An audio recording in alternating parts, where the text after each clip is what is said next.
Hello and welcome to episode 4 of the Royal Rumble. Yes, we're back again. I know it was a bit of time in between, but I had issues with my voice. And we were both also extremely busy in the run up to the coronation, but we were determined we would do another one before the coronation came. So here we are. And I'm very excited because my accreditation, that means that's the thing that you get so that you can go, I'm going to be at Buckingham Palace. Oh, very nice. Angela, you're going to be joining me. I'm going to be joining you, yes. We'll have a ball. It'll be absolutely wonderful. What a wonderful chance to be part of that, however small. I know. So you've got to watch it on GB News. That's between 4 and 6 will be there. So I thought we'd just get that out of the way because there's, because, just in case you don't go any further, but look, there is so much going on, isn't there? Well, why don't you tell us about how many people like us? Well, a lot of people, loads and loads of people who thought that we were really good. Go on, you do one. Well, okay, look, we've got a few messages. I thought we get it on then. Let's do it. Okay, well, this one says, love Nana and Angela. They honestly say how it is and don't paper over the cracks. She's right, we do. Yeah. Who's this from? I don't know. I didn't take the names because I thought they would like to be anonymous, and some of the names are very odd. Next time, I'll take a few names. Okay, if you want your name to be announced, well, they probably wanted it. They wanted it. Do put it down. Go on. Yes. Then we've got another one here. It's a continual joy to have Nana and Anna together in these videos. Always engaging, refined, classy. What did they call you, Anna? No. You said Nana and Anna. Did I really? You're in my mind too often. Nana and Angela together. Oh, that's lovely. Yes, and that's from the USA. Oh, that's lovely. So good, isn't it? I hope you're going to be watching the coronation as well. I mean, how can you miss it? How can you miss it? And then this one here says, things like this make one realise the internet isn't as bad. Without it, I wouldn't know the two gems that turned Nana and Angela. This is lovely, isn't it? We just spend our time just reading these two. Gems. And here's another one. Nana and Angela, I can't tell you how glad I am that you have started this channel. It's fun. It's informative with just the right mix of everything, especially humour from Bombay. And there's another one that just finished with this one. This was nice to watch while I was eating my French fries. I like it. Very good. Very good. Well, was it dipped in mayonnaise? What do you do? I'm ketchup. Are you mayonnaise? No, nothing. I like a bit of salt. Yeah, salt's good as well. Yes, yeah. Bit dry then. Oh no. Yes. So anyway, there's loads going on, isn't there? I mean, I think my favourite moment of late was the kiss that wasn't the kiss, because Harry and Meghan, I'm going to start with that. Angela, you knew I was going to do that. Harry and Meghan. I didn't try and stop you because I realised there's no point. I shouldn't, because I mean, Harry and Meghan went over to give, Harry went over to give Meghan a kiss, and she kind of went like that, didn't she? It sort of blocked him. Yeah. It wasn't very subtle. No, it was definitely a block. And then she sort of did what seemed to me to be a very phony laugh. But he wasn't allowed to kiss her. Now that you can read all sorts of things into that. She didn't want to do it in front of everybody. I'm sure it's not that. Which would be a first. She didn't want him to touch her at that time. It might spoil her makeup. Well, she just didn't want him over her. That's it. Or maybe she thought he was too stupid. He looked a bit sad. You saw one. But I thought it was very phony. I thought the whole thing was set up to show how happy and glad and gay they were, whereas the royals are sort of, working hard, putting wreaths to represent people that have passed long ago, and they were just having one mighty time. But it didn't fool me. Not 1 second. Well, we'll come back to a new hairstyle. I don't like it at all, but I would say that I'm wearing a wig though, so I can't talk. Yeah, but the hairstyle, it's that was weird, several degrees lighter. Why is it like that? No, but why is it so? Well, because I think she wants to look like a certain actress who does a lot of work for refugees in... What, Dylan Mulvaney? Trans athlete Dylan Mulvaney. Because I think there's a picture of her and there's a picture of him next to it. There's one somewhere on the internet. If I find it, I'll pop it on and you can take a look. Yeah. And they do look quite similar, actually. I think she just wanted to look a bit like Catherine as well. Oh, do you think? Yes, I mean, to beat her better than Catherine. But I mean, I haven't got any time for that really. It's just a nonsense. They can't compare themselves, and what they're doing, you can't compare. And yeah, I'm very pleased that they're not both coming. Well, there was the letter, wasn't there? That she said that she sent a letter to King Charles about unconscious bias. Yes. Well, that actually I found appalling, but she withdrew a lot of it really afterwards. But I thought that was a deliberate attempt to put racism in the room so that people would remember that she said this. And that was her habit afterwards, is to say that, oh no, I didn't really mean that. This was just to, the woman didn't really mean anything. She, not the woman, she didn't say what the sex was. So the person didn't really mean anything. They meant well, but it's not something they should have said. Well, that's not what came across with Oprah Winfrey. That's not what came across afterwards. That's not why they won an award for dealing with racism in the royal family. But I think that's what they do. They hurl gaslighting. They hurl gaslighting. Gaslighting is full of there's nothing really in it. It's just and then it just sort of drizzles down and there's nothing there. And I thought that was just to remind the people who support them that the royal family is racist, whichever way you look at it. Well, it must be very embarrassing, really, to the people who heavily supported them at the beginning. And I know there are people who are sort of scuttering backwards very slowly to show that they, because the problem with it and the way they've gone about it, in particular this letter, it was very silly. And because Harry had gone, there's no racism in the royal family, and then they renamed that thing unconscious bias, which is this vague term that means that it's something you've got it, but you don't know you've got it, but you don't know you've got it. So it's not really your fault, but so you're not really doing it. So you're blameless to it because in a lot of times I simply think it wasn't there. I think she has that programmed in her psyche, and she just assumed that everyone else is thinking that. The British people aren't really like that. Everyone's got a certain bias to things they know and that they grew with, but that's called being human. But it sounds like a sort of a title that you want to give people, and it means nothing really. It doesn't mean anything at all. No. And the thing is, when someone says your unconscious bias is this, then they're placing a bias in your mind that didn't exist, and then it lives within you. Like, I remember one time, I was, the Cocoa Pops, my son loves Cocoa Pops, the little Cocoa Pops monkey. Somebody goes, oh, that's racist. I'm like, what are you talking about? Where's the monkey? And I'm like, yes, it's a monkey. What's that? And in their mind, that monkey signified someone who's black. So now they're placing a bias and that thought into my mind, which didn't exist. So I think that's a dangerous way of thinking. And I love Cocoa Pops, and the monkey is a monkey. Quite right. Do we know another royal who's a monkey? I wonder. No, don't talk about that. Okay. What is a very nice royal, and I think we'll go jump into that, is a Princess Anne. And she and King Charles have got closer and closer recently. She never used to talk to Camilla at all because she felt that she was wrong for the monarchy, but she softened and now likes her very much.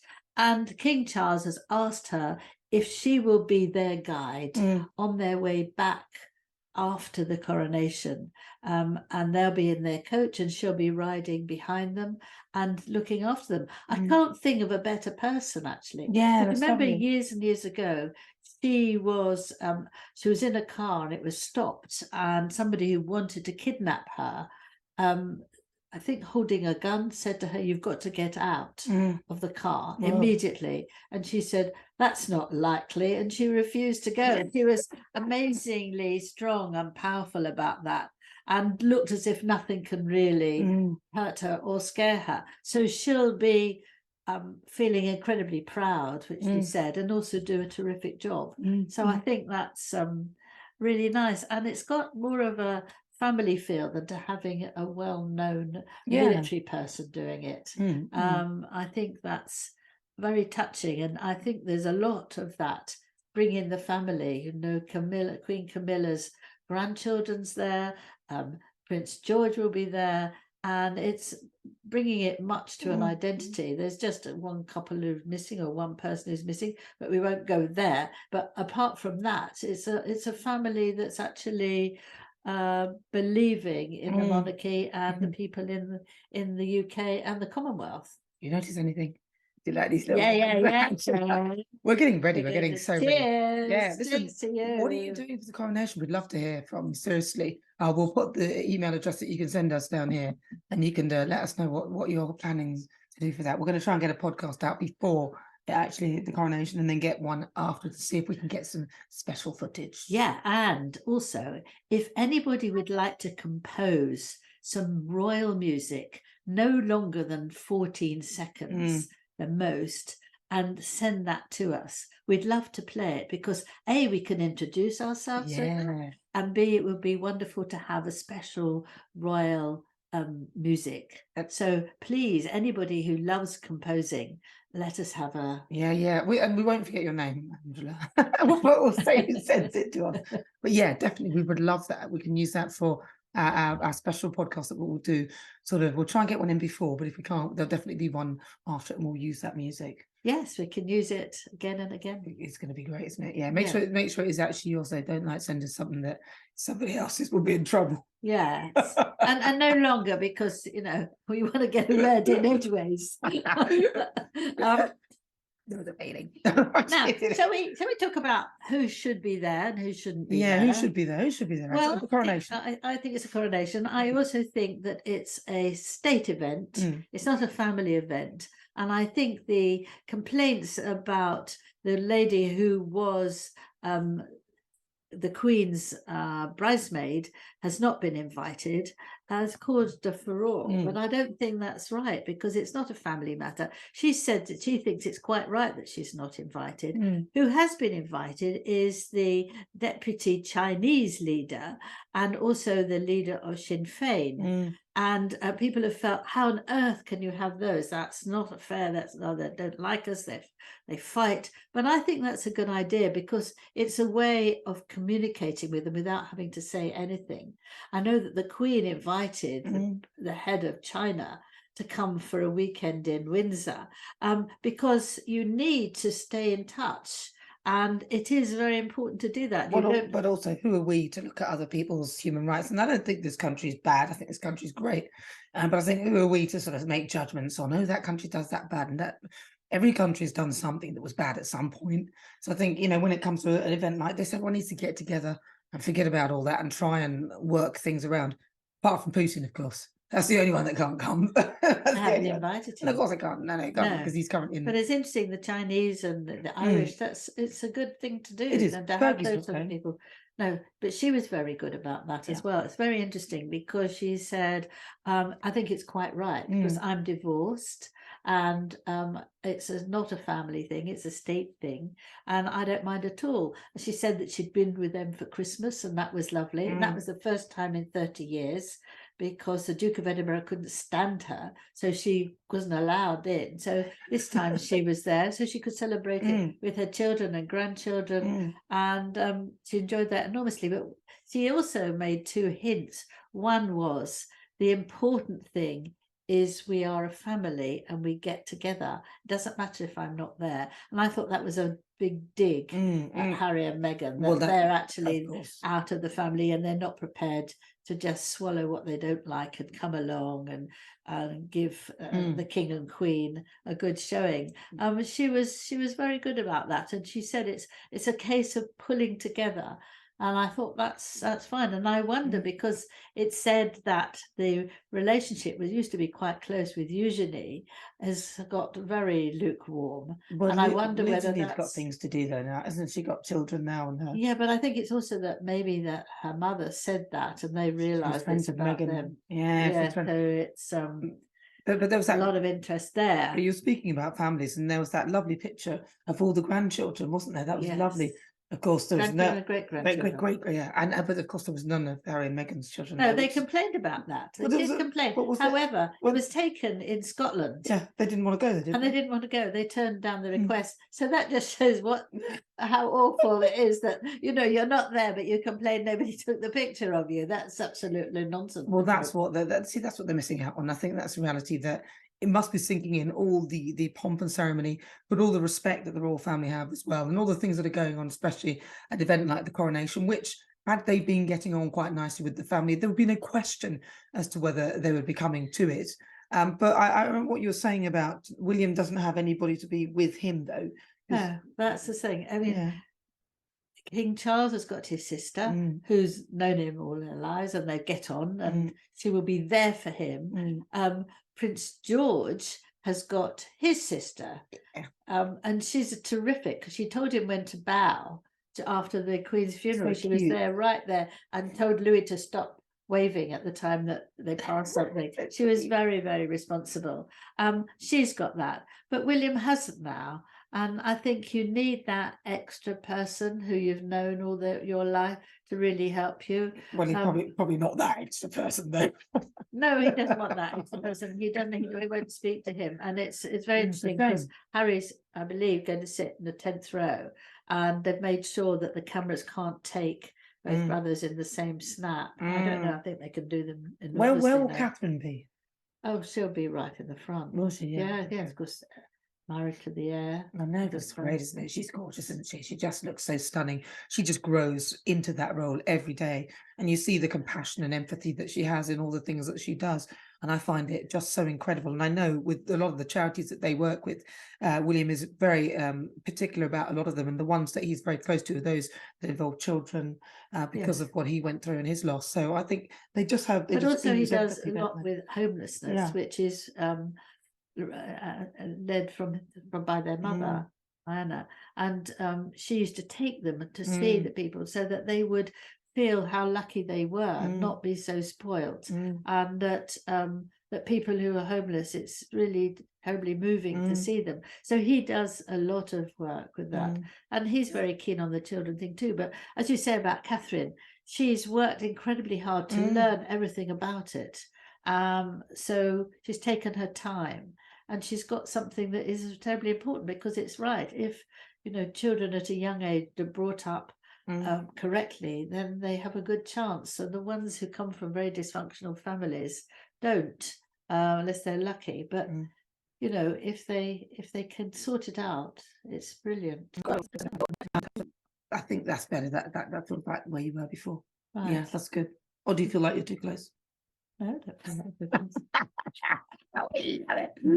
There was a slight interlude. You may have missed it, but I could feel a little bit of snot coming down my nose. I'm not going to say that. No, I could feel a little bit of, when you know your nose is going to go, and I thought that wouldn't look good in the podcast with one solitary thing dripping down. I thought I don't want to spoil it for you.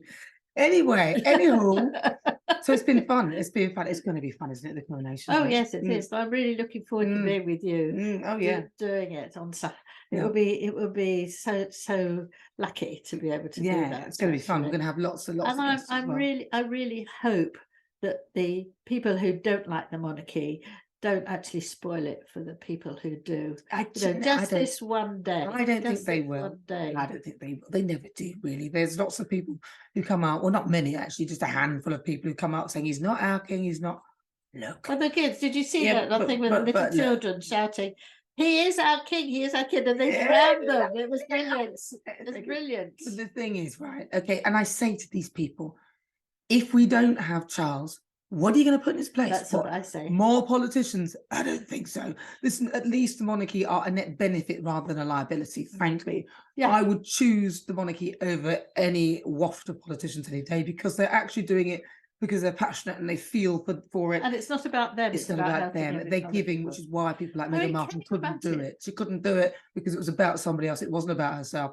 These people are giving and they're serving, and I have an ultimate respect for them. Yeah, me too, because they're picked to death, aren't they? Anything they do slightly wrong, or a nail color, or a hairdo, they have to be very thick-skinned. A hairdo. A hairdo. And I think as well that it's, can you possibly have somebody else? I think you're absolutely right, and it's exactly what I think too. And that is, we don't want a dried up politician to do it. We don't want a show business person to do it. Somebody who's open to corruption or we don't want bribery or anything. A huge businessman. I don't want somebody who's got the availability of things. With the monarchy, we pay for them a very small amount, by the way. £1, £1.27. yeah, £1.27 £1.27. cost us. That's nothing, right? I'm happy for that, and I'm sure most taxpayers are. And ultimately, they are a net benefit. And then there's these fabulous events and this tradition that keeps going. I mean, the other day I was at the Houses of Commons, Houses of Parliament, and the Speaker walks through. When he does, everybody stands, moves out of the way, allows him to come through, and there's this wonderful sort of air that we respect the Speaker. I know it sounds a bit what, but Oh no, it's great. lovely. It's tradition. It's been going on for years. And that's the thing about the monarchy, and that's why I love them, because frankly, It makes us feel stable. And also you can think of them that they're an attachment to your own family, that you see somebody who's very small, young, older, getting married, you're interested in them, and there's someone for everyone about them. Yeah, there is someone for everyone. But listen, on the internet there was this somebody had posted this thing showing how as people get older, they get, or as the different age groups that support the monarchy, and the highest age group that support them were the oldest people. But it turns out that as those age groups got older, the support for the monarchy increased, and I think that's because people grow with the monarchy. Yeah, but also they don't with think who else can do it. It's not somebody who can do a job like that. And it's the same as politics, isn't it? People don't want to vote at all. They're not interested, or they vote the wrong way. And you know, then they change.